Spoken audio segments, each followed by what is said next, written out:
जी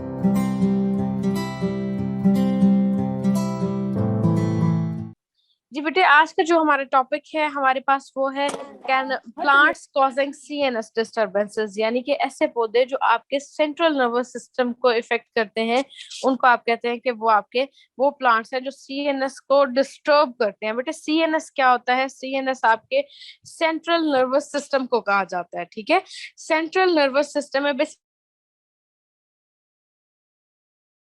पता है आपके जिस्म के अंदर मुख्तलिफ सिस्टम है जो मिलजुल कर काम कर रहे हैं ताकि जो बेटे आपकी बॉडी है वो प्रॉपरली फंक्शन कर सके, वो एक हेल्दी लाइफ गुजार सके। ठीक है, तो उसमें बेसिकली होता क्या है कि जैसे ही आपका मुख्तलिफ सिस्टम्स हैं आपकी बॉडी के अंदर, जीआईटी सिस्टम है, उसके अलावा यूरिनरी सिस्टम है, रिस्पायरेटरी सिस्टम है, बिल्कुल उसी तरह आपकी बॉडी के अंदर एक सिस्टम है जिसको आप नर्वस सिस्टम कहते हैं।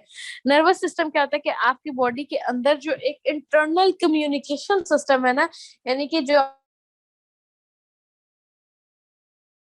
मसल्स के साथ कम्युनिकेट करती है, राबता करती है, जिससे एक का मैसेज दूसरे तक जाता है, तो बेटे उसको आप कहते हैं कि वो आपका नर्वस सिस्टम है। नर्वस सिस्टम होता है दो तरह का, एक सेंट्रल नर्वस सिस्टम है और दूसरा बेटे आपके पास पेरिफेरल नर्वस सिस्टम है। लेकिन आज बेसिकली जो हमने स्टार्ट करने हैं हमारे वो प्लांट्स हैं जो आपके सेंट्रल नर्वस सिस्टम को इफेक्ट करते हैं। तो बेटे उसमें आता है आपका सीएनएस। सीएनएस में क्या आएगा कि बेटे इसके अंदर दो कंपोनेंट्स आते हैं, एक ब्रेन आती है और एक आपकी स्पाइनल,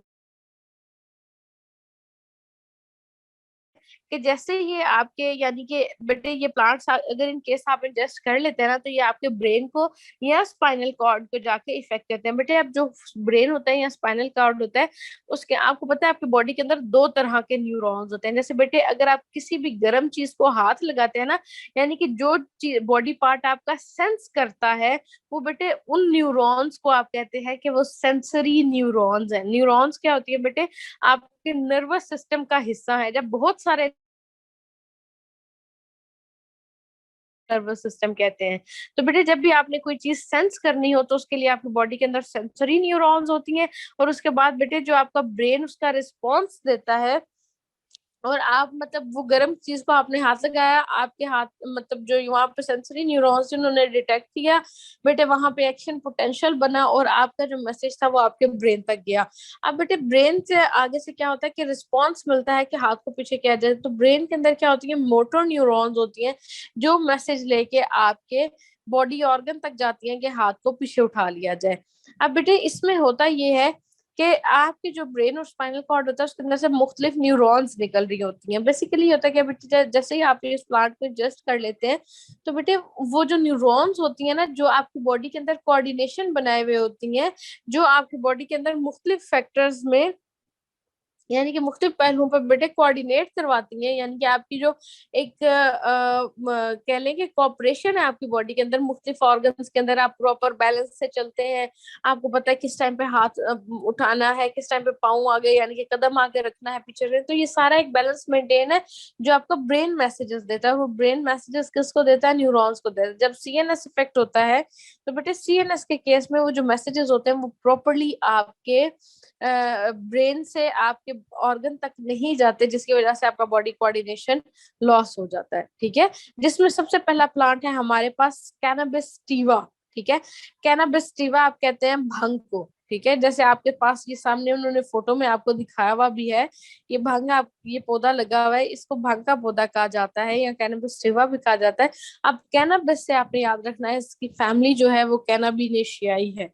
ठीक है, कैनबिस से आपने याद रखना है इसकी जो फैमिली है वो कैनाबिनेशियाई है। और बेटे ये ज्यादातर जो कैनबिस होती है ना, यानी कि ये जो भांग का पौधा है, ये ज्यादातर आपका एनडब्ल्यूएफपी, एनडब्ल्यूएफपी क्या होता है? North west frontier province. ठीक है, यानी कि जो केपीके का पुराना नाम था वो एनडब्ल्यूएफपी था, यानी कि सरहद में और ज्यादातर आपके पंजाब के अंदर ये भांग के पौधे पाए जाते हैं। ठीक है, उसके अलावा नॉर्दर्न एरियाज में या हिली एरियाज में, मरी गिलगित चित्राल वगैरह इन जगहों पे नहीं होता, लेकिन बेटे ये ज्यादातर आपके एनडब्ल्यूएफपी यानी कि सरहद में और पंजाब में पाए जाते हैं। हाँ बेटे, जो टॉक्सिकोलॉजी है ना इसकी, इसकी टॉक्सिकोलॉजी किस वजह से होती है कि ये जो आपको इसके भाग के ये पत्ते से जो दिख रहे हैं ना, और इसकी जो वो ब्रांचेस ये आपको दिख रही हैं बेटे, इसके अंदर होता क्या है कि ये जो इनके ऊपर ये जो पत्ते होते हैं ना, इनके ऊपर ग्लैंडुलर ट्राइकोम होते हैं। ग्लैंडुलर का मतलब होता है बेटे, जो लफ्ज है वो ग्लैंड से निकला है। ग्लैंड का क्या काम होता है आपको पता है? सेक्रीशंस प्रोड्यूस करना। अब बेटे ये जो आपका होता है ना भंग का पौधा होता है, इसके अंदर ट्राइकोम्स होती हैं। ट्राइकोम्स किसको कहते हैं बेटे? बिल्कुल बालों की तरह की ना हेयर लाइक प्रोजेक्शंस होती हैं, जिनको ट्राइकोम्स कहा जाता है। तो उन्होंने यही बात बताई है कि जो ट्राइकोम होंगी ना वो क्या करेंगी कि वो बेटे हेयर लाइक प्रोजेक्शंस होंगी, उनके अंदर से सेक्रीशंस निकलती हैं। यानी कि जो कैनबिस सटिवा आपका प्लांट है उसके ऊपर हेयर लाइक छोटी छोटी प्रोजेक्शंस होती हैं, नोके से निकली होती हैं, झुंचे सी, और उनके अंदर से बेटे सेक्रीशंस निकलती हैं। उन सेक्रीशंस, वो ज्यादातर उन सेक्रीशंस की जो नेचर होती है वो रेजिन इन नेचर होते हैं, ठीक है। अब बेटे रेजिन नेचर के होते हैं, इसलिए आप उस स्पेसिफिक मटेरियल को कहते हैं कि वो नारकोटिक रेजन है, या बेटे नारकोटिक रेजन भी कहा जा सकता है। या अगर आप उसकी केमिकल नेचर देखें तो उसको टेट्रा हाइड्रोकैनाबिनोल कहा जाता है। और बेटे जो इस प्लांट की टॉक्सिसिटी है ना वो मेनली इस इंग्रेडिएंट की वजह से ही होती है। यानी कि जो पौधे के ऊपर ग्लैंडुलर ट्राइकोम्स है, यानी कि जो पौधे के ऊपर हेयर लाइक प्रोजेक्शंस है जो सेक्रीशंस प्रोड्यूस करती हैं, बेटे उन सेक्रीशंस को आप कहते हैं कि वो रेजन्स है। या स्पेसिफाई कर दे तो नार्कोटिक रेजन या टेट्रा हाइड्रोकैनाबिनोल उनको कहा जाता है। बट ये जो मेन टॉक्सिसिटी होती है, ये पौधा आपका नुकसानदेह होता है, वो सिर्फ इस कंपोनेंट की वजह से, यानी कि टेट्रा हाइड्रोकैनाबिनोल की वजह से टॉक्सिक होता है, ठीक है। अगर आप नेक्स्ट देखें तो आपके पास है सिम्टम्स है। सिम्टम्स में क्या आता है आपका? Shrinkage of mouth. कि बेटे जब बेसिकली आप देखें आपके माउथ मसल्स हैं, ये आपका माउथ, आपके इंटेस्टाइन वगैरह, ये सब क्या है? ये आपके स्मूथ मसल से मिल के बने हुए हैं। तो बेटे बेसिकली होता क्या है कि आपके जो ब्रेन से मैसेज आना होता है ना कि स्केलेटल मसल्स रिलैक्स करें, या वो सॉरी स्मूथ मसल। जी बेटे इसमें होता ये है कि जो आपके मुख्तलिफ मसल्स हैं, जैसे स्मूथ मसल्स हैं, आपके जो माउथ की अगर आप देखें कंपोजिशन देखें तो वो स्मूथ मसल्स हैं। उसके अलावा इंटेस्टाइन की कंपोजिशन देखें तो ये बेसिकली आपके ब्रेन से सिग्नल्स आ रहे होते हैं कि किस टाइम पे आपके जो स्मूथ मसल्स हैं वो कॉन्ट्रैक्ट करेंगे, किस टाइम पर रिलैक्स करेंगे। अब होता क्या है कि ब्रेन की तरफ से मसल्स होते हैं बेसिकली वो बेटे कर जाते हैं कॉन्ट्रैक्ट, ठीक है। कॉन्ट्रैक्ट कर जाते हैं, उसकी कॉन्ट्रैक्शन होने की वजह से बेटे जो आपके माउथ मसल्स हैं वो कॉन्ट्रैक्ट होने की वजह से उनकी श्रिंकेज हो जाती है। तो पहला सिम्टम आपके पास है श्रिंकेज ऑफ माउथ।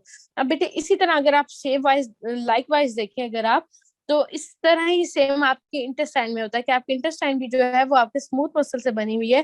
तो आपके इंटेस्टाइन में भी वो जो एक आप कह रहे हैं जो कॉन्ट्रेक्शन होती है, मसल्स को कमांड नहीं मिलती ब्रेन की तरफ से, ब्रेन की तरफ से कि वो बेटे कॉन्ट्रैक्ट करें या सुकड़े। तो अल्टीमेटली क्या होता है कि वहां पर कॉन्स्टिपेशन हो जाती है। यानी कि आपको पता है ना कि जब आपकी इंटेस्टाइन की कॉन्ट्रेक्शन रिलैक्सेशन मूवमेंट नहीं होगी, मूवमेंट या जो एक कह लें कि मोटिलिटी जो होती है वो अगर कम हो जाए तो बेटे कॉन्स्टिपेशन हो जाती है। अगर वो इंक्रीज हो जाए तो डायरिया हो जाता है। तो बेटे ये बेसिकली क्या होता है कि वो मोटिलिटी रिड्यूस हो जाती है, कॉन्ट्रेक्शन नहीं होती, जिसकी वजह से वहां पर कॉन्स्टिपेशन है जो दूसरा मेन सिम्टम आता है, ठीक है। सेक्रीटरी ऑर्गन्स होते हैं ना आपकी बॉडी के अंदर जितने भी, मेनली उसमें स्लाइवेशन आती है, यानी कि स्लाइवरी ग्लैंड्स आती हैं आपकी। तो बेटे वो स्लाइवरी ग्लैंड्स आपकी क्या करती हैं कि उनको प्रॉपर मैसेज नहीं मिलता कि वो सेक्रीशंस प्रोड्यूस करें, जिसकी वजह से आपका जो माउथ होता है वो बिल्कुल ड्राई हो जाता है।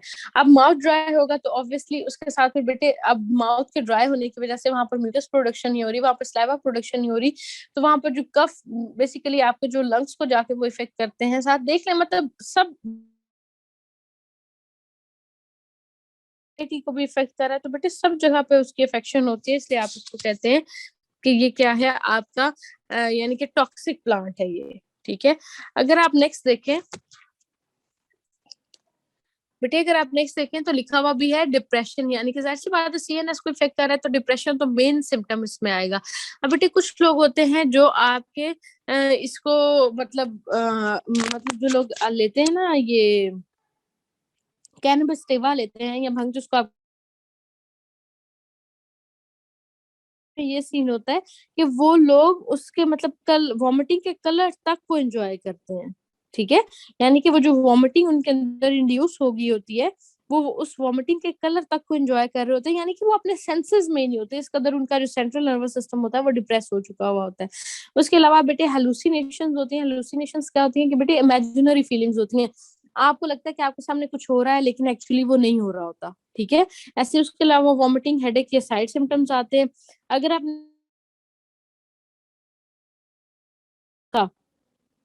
ठीक है, आप अगर सामने डायग्राम में भी देखते तो बेटे डायग्राम में भी शो हुआ है, डायग्राम भी आपको क्लियरली दिख रही होगी। तो उसमें बेटे ये व्हाइट व्हाइट छोटे छोटे फूलों वाला ये जो पौधा है, इसको आप सिक्यूटा वायरोसा कहते हैं। और उसके बाद आप इसकी जो फैमिली है वो है अम्बेलिफरी। ठीक है, अम्बेलिफरी फैमिली है। पिछले की फैमिली थी कैनाबिनेशियाई और इसकी फैमिली है अम्बेलिफरी। और ये ज्यादातर बेटे आजाद कश्मीर में पाया जाता है। ठीक है। अब जो इसके अंदर टॉक्सिक कंपोनेंट है वो एक ही है, सिक्योटा, सिक्यूटॉक्सिन। ठीक है, सिक्यूटा वायरोसा के अंदर एक ही बेटा टॉक्सिक कंपोनेंट है एंड इट इज सिक्यूटॉक्सिन। इसी की वजह से आपकी मेनली टॉक्सिसिटी होती है। ठीक है।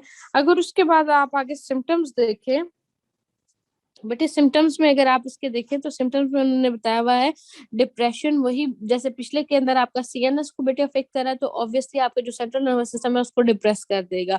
उसके अलावा बेटे क्या होता है कि ट्रीमर्स, यानी कि बेटे देखे ना इसके अंदर न्यूरोनल डैमेज, मैसेज लेके नहीं आती, न्यूरॉन्स मैसेज लेके नहीं आएंगी, तो अल्टीमेटली क्या होगा कि आपका वहां पर न्यूरोनल डैमेज हो जाता है। ठीक है। उसकी वजह से आगे क्या आता है कि नेक्स्ट रिस्पायरेटरी डिप्रेशन के बेटे आपका जो रिस्पायरेटरी सिस्टम होता है पहले तो वो डिप्रेस होता है, यानी कि आप कह लें कि उसकी जो वर्किंग होती है वो कम हो जाती है, और अल्टीमेटली क्या होता है कि वहां पर फेलियर हो जाएगा। ठीक है, यानी कि जो आपके लंग्स होंगे वो क्लैप्स कर जाएंगे। इसके बाद आपकी जो पिछले में क्या था कि वो सेक्रेटरी प्रोडक्शन को कम करता है, लेकिन बेटे यही सेक्रेटरी प्रोडक्शन को इंक्रीज करेगा। उसके अलावा नोजिया, वॉमिटिंग है, ये उसके साइड सिम्टम्स है। ठीक है जी बेटे। अब ये